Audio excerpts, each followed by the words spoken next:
Hello everyone, I'm Wendy Ross, and once again it's another edition of Who's Behind the Mic? Tonight, where are we and who is behind the mic? Shades here at Tioga Downs, the track announcer, my second season here calling the races in Nichols, New York. Now, everybody knows him as Shades, but Shades, exactly what is your name? Well, you can call me Andrew, but I think at this point I've been responding to Shades for, I don't know, 7, 8 years. So I just, Shades is fine. We can go with Shades.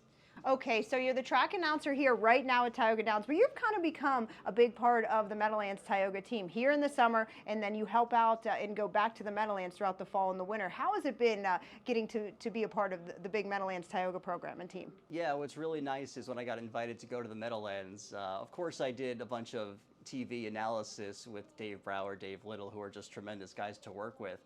But they also kind of gave me free reign to do what I want on the social media side. So I got to produce some fun content because I really come from like TV as a background. And then, 8 years ago or so, I wound up in front of the camera doing the race analysis role. But because I have that production background, they let me kind of make some fun videos and kind of do what I want. And sometimes, yeah, I throw spaghetti at the wall and kind of see what sticks. But the drivers have been great to work with. Everyone's been really great to work with on the Meadowlands and Tioga teams. I see you got your setup here. You've got some clothes here that you kind of wear. These are your jackets. Explain to me a little bit about these jackets that hang here on the wall. Yeah, you know what? I think horse racing, it's kind of the thing where you can go a little wild with your wardrobe. So I kind of embraced that years ago, and it's been kind of fun. I think some of the big stakes days, I like to get a little bit dressed up. There's really nothing I won't wear at this point. I don't really care what anybody says or thinks. If I'm comfortable, and I'm pretty comfortable with myself, let's be honest. I've been wearing sunglasses on TV for years, which is a big enough crazy step to take. But yeah, I like to have a little bit of fun with my wardrobe. So on some big days, I'll throw on a little fancy coat or a silly coat, whatever you want to say about them. I don't care. I just like being me. It's okay to be creative, that's for sure. Now let's talk about these sunglasses. Now you're wearing them now. Now do you have pairs that you kind of rotate in and out? Do you wear a certain pair for a certain amount of time? What brand do you wear and how do you pick them, and what made you go with this style? I'll tell you what, I think everyone always thinks I wear expensive sunglasses. They're pretty cheap, these glasses. They're about, I don't know, 40, 50 bucks a pair. They're fishing sunglasses because I fish. I've owned 2 boats in my life. I like to fish. I was just fishing in the creek this weekend, or Friday, I should say. So I always have a good time fishing, and you need a good pair of polarized sunglasses to fish. And I think this is my 7th pair of these that I'm wearing right now, and I save them because the new ones become my TV glasses and the old ones become fishing sunglasses, because if you've ever fished or been on a boat, you lose sunglasses. They just fall off the boat. It's just part of the deal. Now how long have you been an announcer and how did you kind of get into it? Yeah, I always thought maybe it would be kind of a natural role to go from the race analysis role to calling races. So I kind of fell into it. I kind of filled in a few places when people needed somebody for a card to jump in. And then Jason ultimately invited me up here to call my first full meet, which has been a blast so far. Eric Irving, rhyme and roll.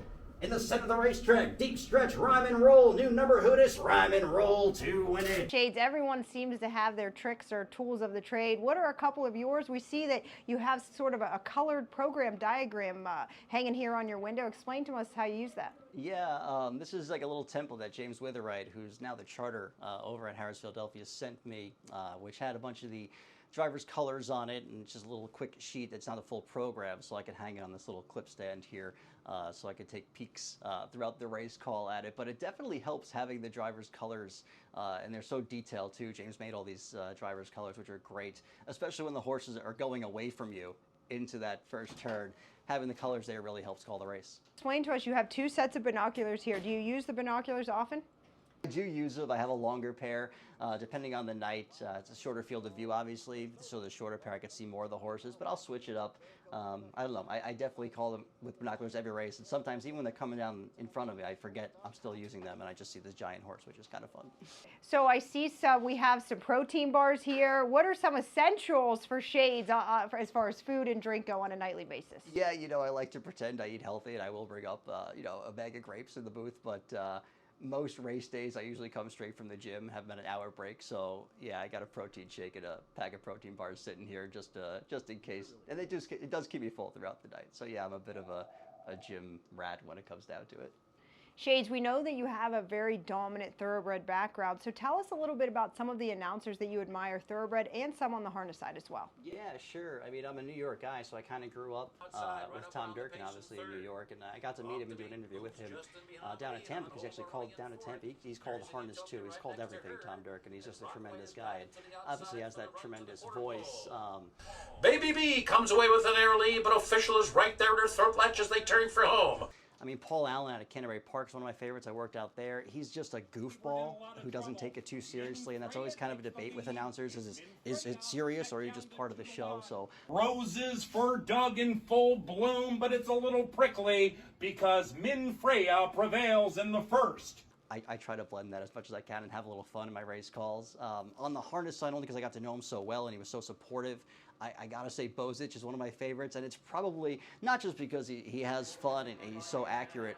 I mean, he's got that growl that I'm just so envious of. I'll never growl like Mike Bozich, so maybe someday. I don't know. Maybe when I get older, I'll start getting that growl. Severant inside its Artsma, but it's foiled again. The Iron Horse has cemented his legacy. Have you had any obstacles coming from such a dominant thoroughbred background trying to transition to the harness side? I mean, absolutely there have been obstacles, but I think part of it that's been just incredibly just welcoming is all the people that I've worked with. I take a lot of things I did in thoroughbred racing and move them to harness, and I preach it now because we're living in such a cool time where replays are right there, so I watch a lot of replays. I think that's really the key to handicapping racing, picking up trip notes that maybe people didn't see, that you get to see, and then we get to share those opinions with the public as race analysts, which is really fun.